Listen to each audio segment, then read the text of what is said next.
guys, I'm Jenny. Welcome back to my channel. This is the Big Sew Along, where every week you'll find me sewing one complete garment from beginning to end and hopefully inspiring you guys to sew along with me. This week we've actually done two. Both patterns were from the Pattern Emporium. The first one was the Starstruck side tie tee or top, I can't remember. And today we're going to be sewing the Urban Flair pants. If that sounds like something you'd be interested in, then please stick around and hit subscribe. Thanks so much.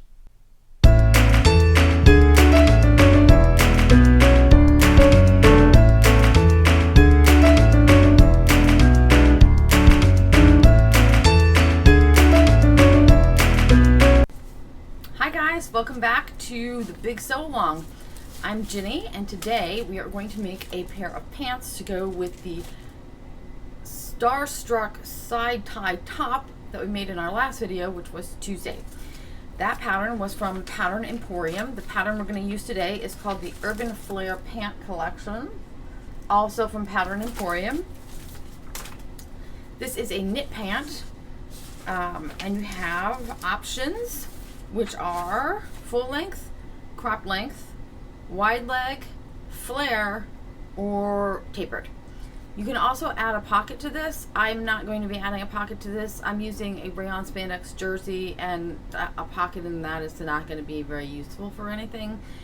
These are also a lounge pant for me, so I don't really need a pocket. Although, just so you know, you have that option if you want to do it. Okay, so their fabric suggestions are as follows. Velour or stretch velvet, viscose elastane, rayon elastane, cotton lycra elastane, double brushed poly, stretch knit crepe, ITY, rayon bamboo elastane, polyester elastane, French terry, or ponte, with some caveats. So if you're going to use ponte for this, be sure you read their notation here, and it'll tell you whether or not your ponte is going to be appropriate. In any case, you need a 4-way stretch fabric with 50 to 100% horizontal stretch and a minimum of 20% vertical stretch. So for most of these patterns, let's see, for the smallest size and the shortest version, you're going to need 1.25 yards. For the largest size and the longest version, you're going to need 1 yard and 7/8. So between 1.25 yards and 2 yards should do you for this, and that's assuming that your knit fabric is 60 inches, 58 to 60 inches wide. You're not going to need much else. You're going to need your fabric. You're going to need matching thread, obviously, and I am going to add a little bit of, I don't know if I brought it in here with me, I'm going to add a little bit of clear elastic to the inside of my waistband just to help keep that waistband up, because sometimes with a rayon jersey or an ITY or some of these lighter weight, really stretchy jerseys, the waistband can like slip down a little more easily. So I'm going to put a little bit of elastic on the inside of mine. If you don't have clear elastic, my elastic is a clear 1/4 inch, maybe 3/8 of an inch. You can use any elastic, but try to keep it that size, like 1/4 to 1/2 inch is probably best. And I think, let's see, did I give our measurements yet? Okay, so for body measurements are in centimeters. This pattern goes from 85 centimeters to 51 centimeters. That's in inches, roughly 33.5 inches to 51 inches. Did I say that right? Centimeters, 85 to 130 inches, 33.5 to 51. And that is for the hip measurement, the full hip measurement. So, okay guys, let's go get started. So here we have our pattern pieces laid out. It actually has only 2 physical pieces. The third piece is the waistband, for which they give you a little chart here, and it'll just tell you what size to cut your waistband based on your lower waist or your, based on your lower waist measurement. So for me, my lower waist measurement, 33.5, I'm going to cut a piece that is 27 3/4 inches long by 6 1/8 inches wide. And I have plenty of room down here on this end to cut that. So first I'm just going to cut these 2 pieces out as is, and I'm going to make sure I mark my notches, my darts here, and then I'm going to cut my waistband and then we'll be back.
Do in terms of sewing is this is our back pattern piece. We just want to sew our darts together. So I use chalk to mark mine, so they're pretty clear. You can mark them any way you like. I am just going to fold these right sides together, match up the legs of my darts, which is pretty easy to see through this actually. This fabric's a little thin, especially for pants. Anyways, okay, so, and then I'm just going to pin them together. Make sure that I'm on both legs there, and that looks pretty good. I have 2 darts on each pant leg. This goes over the seat. It gives it a really nice fit, actually, so you don't have a bunch of gathering up around your waist. Then I'm going to just sew each of these darts, so I'll have 4 of them, 2 on each pant leg. And I am just going to use a regular straight stitch because I don't really think we need that to stretch, and hopefully it won't pop either. Anyways, that's what I'm going to do, and then I will be back for the next thing. Okay, you can see here I have sewn my darts and I have pressed them so that they are pressed towards the center back like that. You can see now we're going to take one back. Pull there, and one front, and lay them right sides together.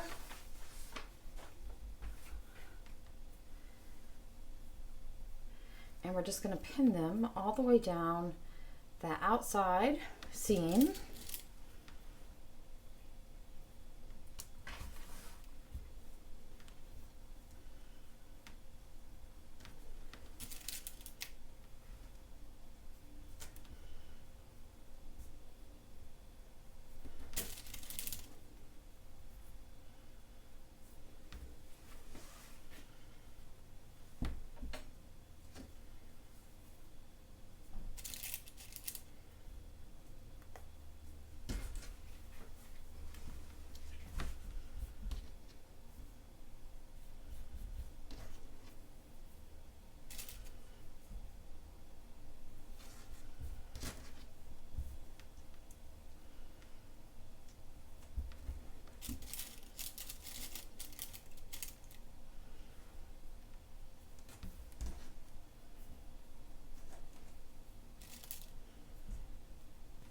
And then we're going to pin the inseam.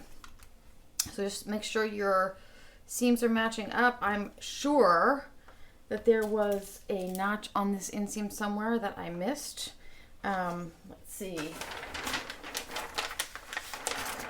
Yeah, there is. I totally missed my notch. So just be sure you get that. It'll be a lot easier to pin this together.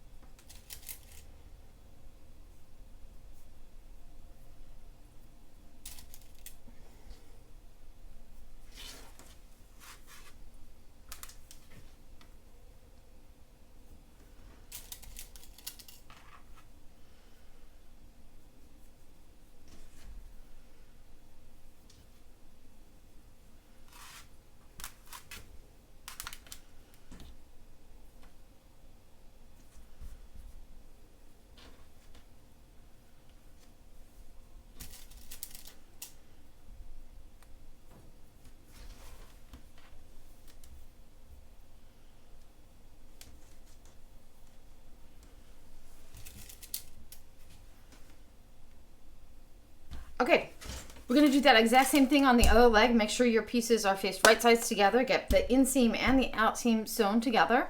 Then we're gonna go stitch all 4 of those seams, 2 on each leg, at a 3/8 of an inch seam allowance.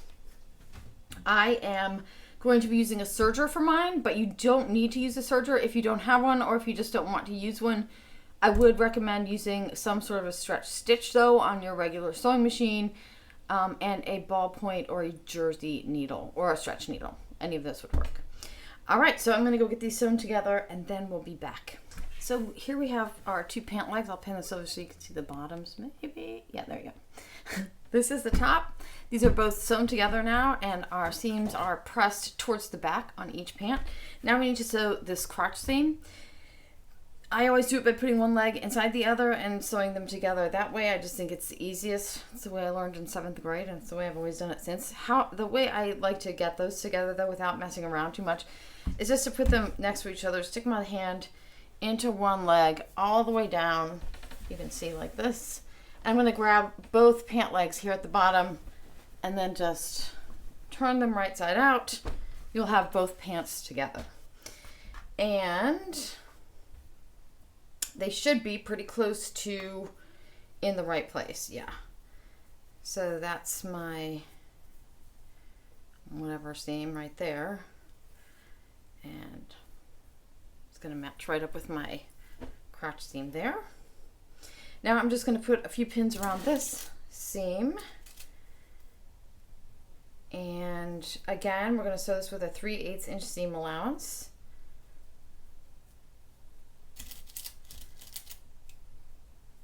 Make sure that your leg seams at the bottom here match up evenly. You don't want those to be off. So pin it and then double check it to make sure that they're even. You want those seams to be right on top of each other.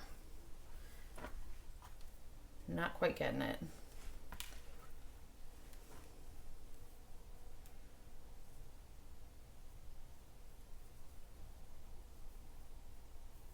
There we go.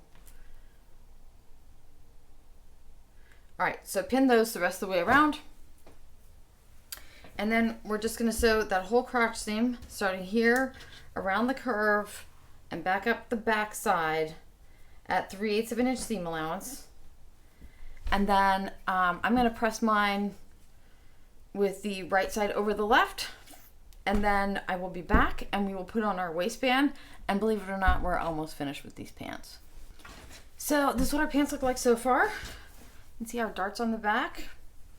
Front, we have some threads to trim. Our seams are all pressed to one side. Now we have to make our waistband, which is super simple. We have one long piece like this. We have it folded in half lengthwise. And now we're going to sew this short edge together with a 3/8 inch seam allowance, press it to one side, and then we'll be back.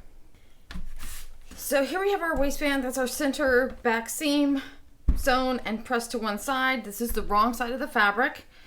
We are now going to fold it in half this way. So wrong sides together, right along that seam line. And whoops, all the way around. You can see I have already done that. And I have pressed it, so there's a nice crease in there. If it wants to get over there. There you go. So it should look something like that, right? Now, I just folded it over so I could unfold it. If you want to put some supplemental elastic in here, which is what I'm going to do, this is how we're going to do that. We're going to open this back up. So we've got the wrong side facing us, wrong side out. This is my elastic. For some reason, I cannot find my clear elastic now, even though I had it 15 minutes ago. So I'm just going to use this. It's 1/2 inch wide, narrow elastic. It's fine. All we're going to do is, you don't want it to be smaller than your waistband, because this waistband already has 3.5 or maybe even 4 inches of negative ease. You can see mine is actually a little bit bigger than my waistband. I'm just going to stretch it to fit. Ideally, it should be the size of your waistband, okay? We want to pin it down along right along that crease line where our fold is. And I'm going to put one pin there. I have mine marked. Here we go. The center of my elastic marked here, and the center of my band marked here. So I'm just going to kind of match those up. And then I'm going to go to the other side and do the same thing. Make sure that that's on the center back. The seam of my elastic is on the center back. And then I'm just going to pin it the rest of the way down. Trying to keep it as flat as possible.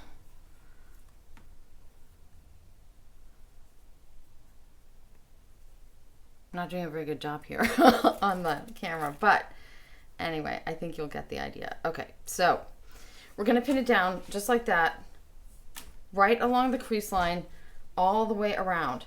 And then we're going to go to the sewing machine, the regular sewing machine, and we're just going to use a zigzag stitch to stitch this down. Now, this is a 1/2 inch wide, which is actually a little bit wider than I would like it to be. But so I'm just going to use the widest zigzag I have and stitch it all the way down, all the way around the waistband, and then come back and show you how to attach this waistband. Okay, so here's our elastic sewn on. You can see how I just used a giant zigzag there. Now I'm going to fold this back over the way it was. It goes right like that, right along our press line, which is the top of our waistband. And our elastic really should be sitting right along that crease now, just like that. Sometimes when you put your elastic in like that with a zigzag, it'll get a little stretched out. If you just take it to your iron and steam it like crazy, but don't press it, don't put your iron on it, just use a ton of steam on it, it will shrink back up. But in any case, it should look something like that. And that's our elastic in there. The stitching, you can see the zigzag right there. We're going to put that on the inside of our pants, so nobody's going to see that. This will be the outside of our waistband. All right, so let's do that. Here's our pants, right side out. We want the right side of our waistband to be against that, so we're going to have this zigzag stitch facing up, and we're going to put it right around the top of our pants. Actually, you know what I'm going to do? I have a mark here at the center front of my waistband and a seam at the center back. I am going to make a mark on each side if I have those two lined up, so that I have something to match my side seams to. It should be right there if that wants to straighten out a little bit. There we go. So right there. I'm just going to put, there's only 3/8 of an inch seam allowance, so don't make a big snip, make a little snip. There's there, and then we'll do the same thing on the other side. And now, right sides together. So our zigzag stitch is facing us on the waistband, and we're going to pin this right, and of course I left my pins in the other room, so I'll be back. Now we're going to pin it together. Okay, so center back of the waistband with the center back of the pant. And make sure those are all nice and lined up. Put a pin in there. Then move to the side seam. Side seam of the pant. Matches up with our side seam, faux side seam notch, just like that. Put a pin in there. Move it around, and you'll notice I'm pinning from the inside. I want the pins to be on the inside of my pants so I can sew it like this. Just like that. Anyways. Okay, so next is front and front.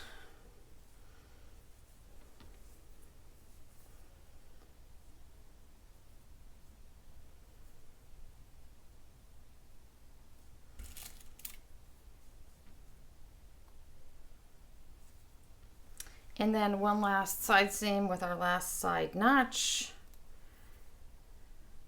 which is right there. And this waistband, like I said, has 3.5 to 4 inches of negative ease.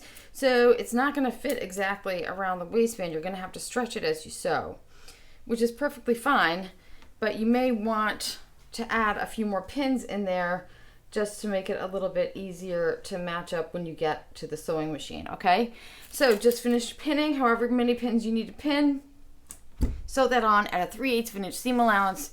And then all we have to do, you guys, is our hem, and we're finished with our cute pants. All right, we'll be back. All right, guys, I know you can't see this whole thing from there, but that's our pants almost completely finished. Very cute. Now we have to do our hems. I have pressed my hem under 1.5 inches.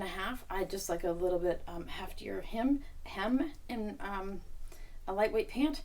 And then I'm going to use a little of this stitch witchery. I use the lightweight stuff for something this light to hold my hem down. I'll show you how I do that. It just makes it easier when I go to the sewing machine. I'm going to use a twin needle, which I usually refer to as a double needle for some reason. It's actually a twin needle. I am going to use that to sew my hems.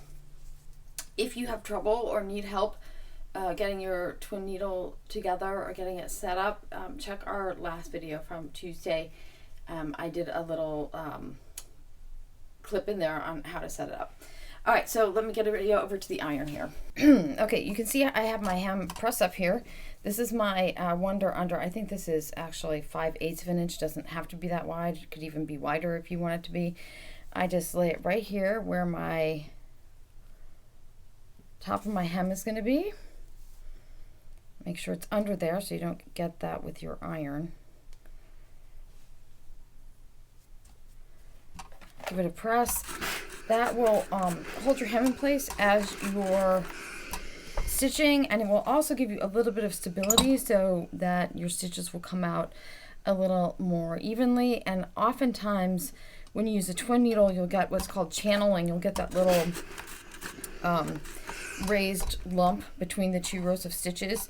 This will often help with that as well. And it's pretty lightweight. It doesn't really have much effect on the fabric, especially after you have it washed.